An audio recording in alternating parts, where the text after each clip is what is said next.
Hariom children पाठ 7 रो प्रथम video रे आमे जानिले जे लेखक श्री सत्यनारायण राजगुरु गांधीजी मधुबाबू गोपबंधु आदि महापुरुषों आदर्श रे अनुप्राणित होई भारत माँ और उत्कल जननीर सेवारे मन देले। एहा सहित निज बापांक कथा मानी पाठ मध्य पढ़िले। विषयर द्वितीय भाग को आलोचना करिबा। ओडिया बहिर पृष्ठा 33 रो तृतीय अनुच्छेद बा थर्ड पैराग्राफ को देख। गोटे दिनर कथा आज मोर स्मरण हेउछि। आम गृह बारंडारे केते जण छात्रंक संगे बसी मु गपसप करुथाए। सेतिकी बेले गोटे गरीब बालक छिंडा लुगा खंडिए पिंधि मैला बुकुचाटिए धरी आम निकटक आसिला। बोधे किछि भिक्षा आमठारु पाइबा आशारे। पिलाटी गौरवर्ण सुस्थ सबल, किंतु तार मुह अनाहार क्लिष्ट और शुष्क। ताकू देखि केजाणी काहींकी मो मनरे कौतूहल हेला। पचारिली, घर तुमर केउठी? से कहिला, खल्लीकोट।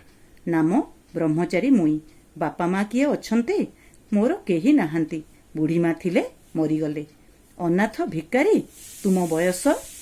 यह हेउछि लेखक और गरीब बालक ब्रह्मचारी मुई भितरे कथाबार्ता। एहा परे पृष्ठा 34 और 35 रे वर्णना करा जाइछि।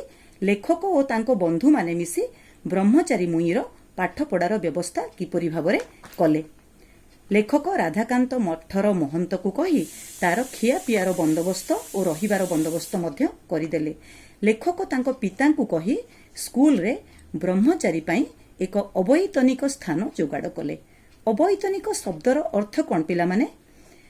जेतेबेले कोनोसी व्यक्ति कोनोसी सरकारी बा बेसरकारी संस्थारे कार्य करे ताकू सेथिपाई मासिक जो पैसा बा अर्थ मिले कोनोसी संस्था तरफरु बा सरकारक तरफरु ताकू दरमा कुहा जाए।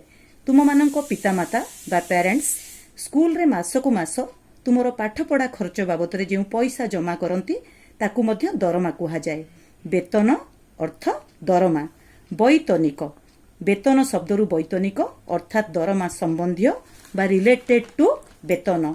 अवैतनिक अर्थ बिना दरमारे जेउथिरे दरमा दबाकू पड़े नाही।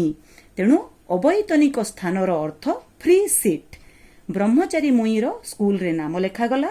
से तार चेष्टा बा अध्यवसाय बलरे कठिन परिश्रम फलरे अल्प काल मध्यरे तृतीय श्रेणी पास कला। स्कूल रु पाठ पढ़ा सरिबा परे से कॉलेज रे नाम लेखाइला। सेही समय रे द्वितीय महासमर बा सेकेंड वर्ल्ड वार पाई भारतर विभिन्न अंचलरू बाटालियन बा सैन्य दल गढ़ा हेउथाए। पारलाखेमुंडी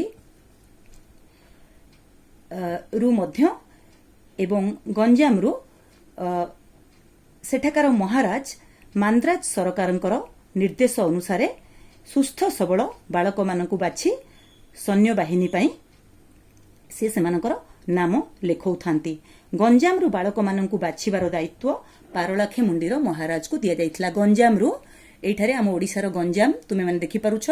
सेठारु भल भल सुस्थ सबल बालक मानकु सैन्य बाहिनी पाई बाछिबा पाई मांद्राज सरकारंक तरफरु गंजाम महाराजा को दायित्व दिया जाइथिला। ए विषय मु तुम मानकु परे कहिबी जेठारे मांद्राज सरकारंक कथा काहीकि आसुछि। तुम मानकु ए विषय मु बुझेइबी। सेही महाराज को आह्वान रे बा डाकरा रे ब्रह्मचारी मुई सैन्य बाहिनी रे जोग देबा पाई उत्साहित हेला। सैन्य बाहिनी रे जोग देई से लेफ्टिनेंट पदवी मध्य से अधिकार कला। तुमे माने जानिछ 1939 रु 1945 पर्यंत सेकेंड वर्ल्ड वार बा द्वितीय पृथ्वी महासमर होइथिला। 1943 मसीहारे 1943 रे ब्रह्मचारी मुईंकर पुणी लेखकंक सहित खोर्धा रेल स्टेशन रे देखाहेला। से लेखकंक पाखकु आसी विनम्र भावरे अभिवादन जणाई निजर कृतज्ञता जणाइछंती। आउ कहिछंती जे चिन्हि पारु नाहंती, मु परा आपणकर सेई ब्रह्मचारी मुई। आपणक करुणारु आजी मु एही लेफ्टिनेंट पदरे नियुक्त होई पारिछि। खूब सुंदर ना पिला माने आमर ई विषय मो जीवनर अभूला कथा। पिला माने आमर एही विषय रे गंजाम जिल्ला सह मांद्राज बा चेन्नई रो कथा काहीकि कुआ जाइछि। तुमे माने एहा परे आउ गोटिए वीडियो क्लिप पाइबो। मु सेठारे ए विषय रे तुम मानकु बुझाइबी।